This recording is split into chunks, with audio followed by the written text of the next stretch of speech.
Hello and welcome to Republican Roundtable. I'm your host, Jen Zielinski. We are right in the middle of the 2024 election, and with us tonight we have Lyondale Johnson running for Minnesota House of Representatives, I believe in Bloomington, correct? Correct. Welcome to the show, Lyondale. It's good to have you. Thanks, I appreciate the opportunity. So, how did you get to be here running for office? Tell us about yourself first. Well, I'll go to the running for office.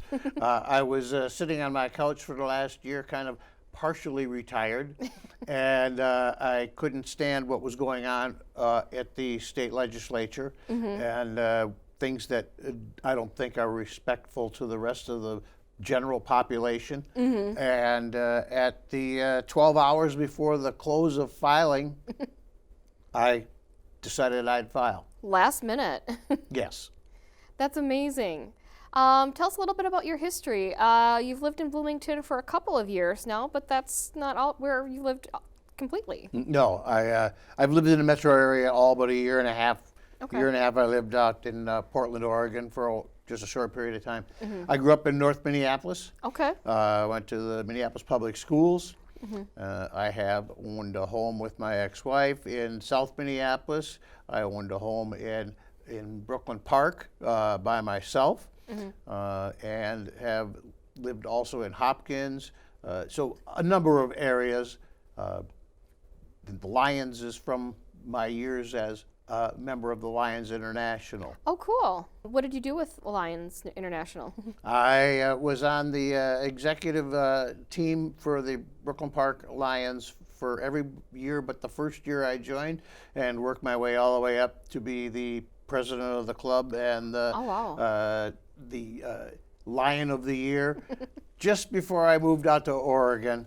So I gave that up. But Lions is something I always greatly enjoyed. And there's a lot of Dale Johnsons. People forget Dale Johnson. They don't forget Lyondale. They don't. That's a pretty uncommon name, and it kind of gives that power feel to it. Yeah, it adds a little emphasis, I think. And you're running for Bloomington. Now, Bloomington isn't one whole district, correct? Correct. I am running, the dividing line when they redistrict the state is Penn Avenue. Okay. So from Penn Avenue down to Old Shakopee, and then it tapers off to the southwest from there. It gets a little wonky down there, but Penn and east. Okay. And on my side of the good side of Bloomington, it ends at 494, and that's 51B. Okay. And north of 494 is 51A, Richfield, and 2 blocks into South Minneapolis. Okay. So you have the Mall of America airport side. Yep. That's the touristy side, I think. You know, like you said, it's the good side. Yeah. So you're running for office. What are some of the major issues that you're running on, some of the concerns that you do have with our state legislature? Going on in this state, my number one is accountability. Okay. All right.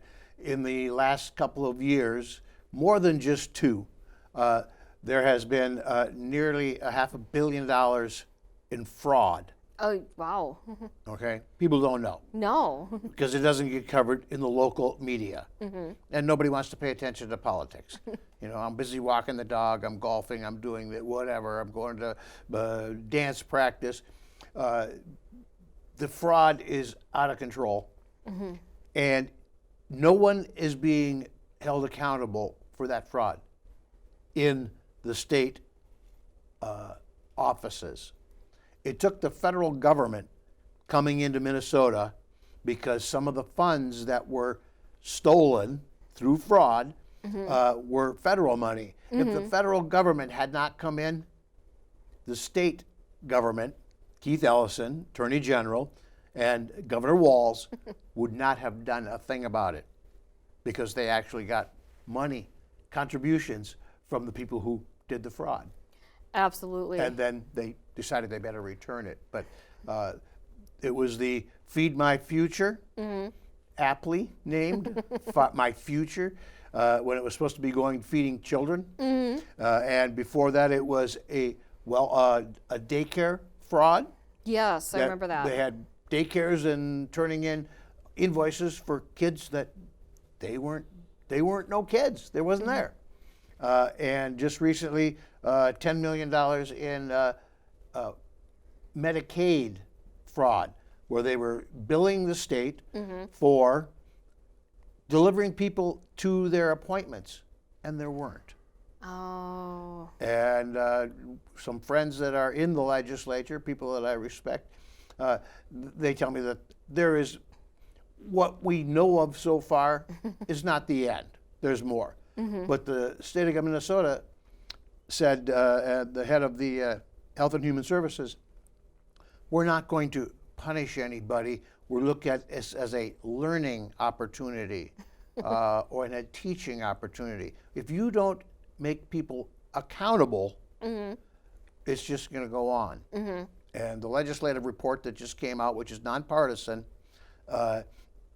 showed that actually the red lights about the fraud were there going back 4 or 5 years ago, and that some of the policies were actually set up making it easier for fraud than harder, and it was ignored.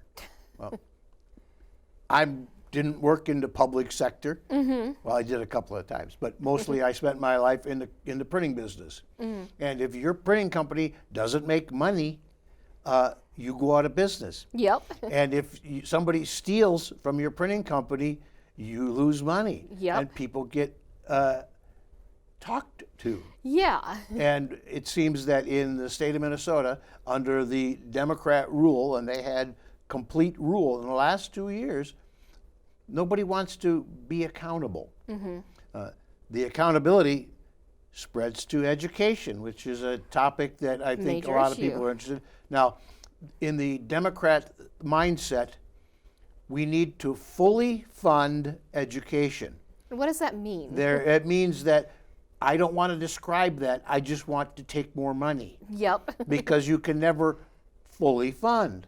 Okay. And in the last few years, especially the last two, the money going to education constantly goes up, and the test scores in the state of Minnesota have been going down for a long time. They've been going down ever since Governor Walz has been a governor. Wasn't he a teacher at one point or something? Yeah. So you need to have accountability. If you're Yeah. going to give money to the education, make it work. Find a metric that says, we need to see improvement here, here, and here. And it's just not being held accountable. Plus, in the last legislation, they passed mandates on schools, but didn't give them the money to do that. I'm not going to go into the most disgusting one that some people know about, but by doing that, that means that the school districts need to get it out of their taxpayers. Oh. And for the show, I did a little looking. The city of Bloomington Yep. spends almost $250,000 on lobbyists. So if somebody says, Dale, what are you going to do for Bloomington? Well, I'm gonna find out what the lobbyists are doing, because they're probably the ones that have been writing the bills. Okay. That's usually the case. Yeah, and it's not going to be me that's writing the bills. So I'm going to be looking out for the things that affect everybody in Bloomington, not just one segment here or one segment there. Looking at the increase in taxes, the money that they spent from the overage, a lot of that money was federal one-time money. And it's not going to be there anymore. That was COVID money, which Yep. was, to think that we should spend all that was ridiculous. And we're seeing that across a lot of businesses where they no longer have that COVID money and now they're struggling. Going back to education just quick, I don't mean to equate education to a business, but we're not seeing a return on investment with kids. So we can plug money all we want, but we're not seeing our test scores go up. We're not seeing our kids succeed. Right. And in the last, it's more than the last 2 years, the amount of money spent on principals and assistant principals has gone up 40%, Oh, wow. yet the student population has not. So Okay. we're spending that much more to have an assistant principal and a principal, when their responsibilities haven't increased. That makes no sense. So, but when they want to, if they want to cut money from education, oh, we can't afford it. We have to cut teachers. Now that's the oldest game in the book. All right, we're going to cut the thing that people. Oh, we can't cut teachers. They aren't going to cut administrators. Nope. It's like, oh, well, we got to cut football programs out of the high school. So they attack the things that they know will get people all worked up, and that's people got to stop falling for that game. Or they go after art programs, which are beneficial to kids, as any program. But of course, it gets people riled, like you said, gets people riled up. As you're talking to citizens in Bloomington, what are you hearing from them? Sometimes they go, I wish you could change things. How are you going to fix Bloomington? Well, I have to instruct them. I'm running for the Minnesota House of Representatives. We take care of things that deal with Bloomington, but they deal with the whole state. If you want things to change in Bloomington, that's your city council and your mayor. And so people sometimes don't understand, or they say, well, what can you do about the inflation? Well, inflation is caused at the federal level. All right. So a lot of times it's just educating them what bucket these different tasks fall into, and what I will be able to do and what I can't do. But my goal is to try to improve the life for all of the people who are legitimately here in Bloomington. And I like that.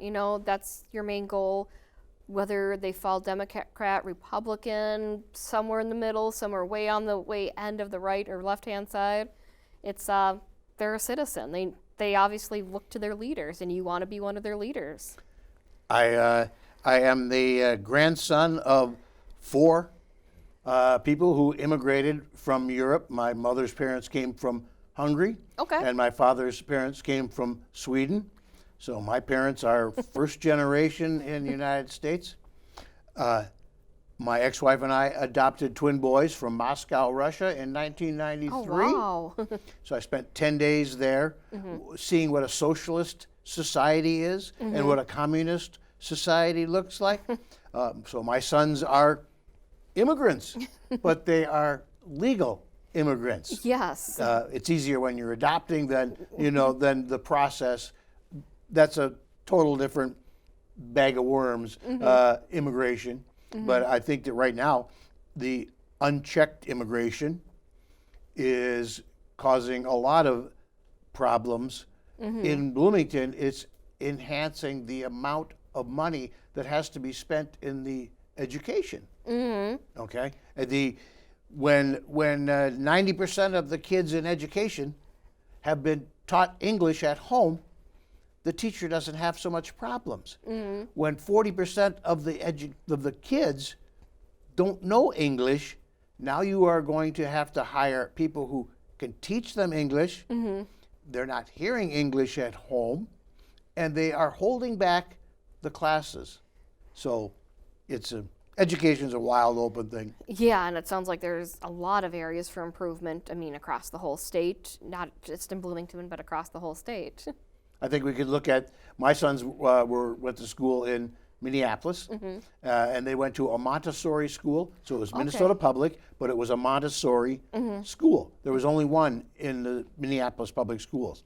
That Montessori school, which had a very diverse population, outscored all the other schools, K through 8, always. But we keep wanting to reinvent education. Well, there are known ways to teach, but that doesn't make anybody's new idea special. Yeah. So the desire to keep changing something, just to change it, I wish we would just say, well, you know what, this worked. Let's do what worked. Let's go back to the old ways. Lyondale, we're coming at the end of our show here. How can our viewers get a hold of you? I have a website. It's lyondaleformn.com. It is currently still in construction, but that is the site. Or you can get a hold of me on an email, and that is lyondaleformn@gmail.com. bloomington.com, or my campaign phone number, which is 612-460-5101, just like the district I'm in, District 51. I like that. And the other way they can do is contact me either one of those ways, the email, and I would love to come to your neighborhood get together, and we can one-on-one talk, and you can ask me your questions and what I want to do, and I want to know what you want, because it's not really about me. It's about the other people, and I never dreamed to run for office, but I've spent the last decade helping candidates that were running for statewide office, and got to see how it works. Yep. It's different when you're doing it for yourself. It is.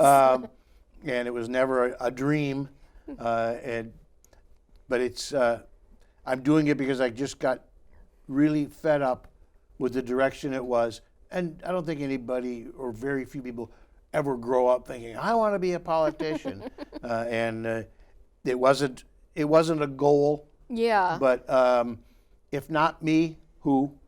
If not now, when? I like that.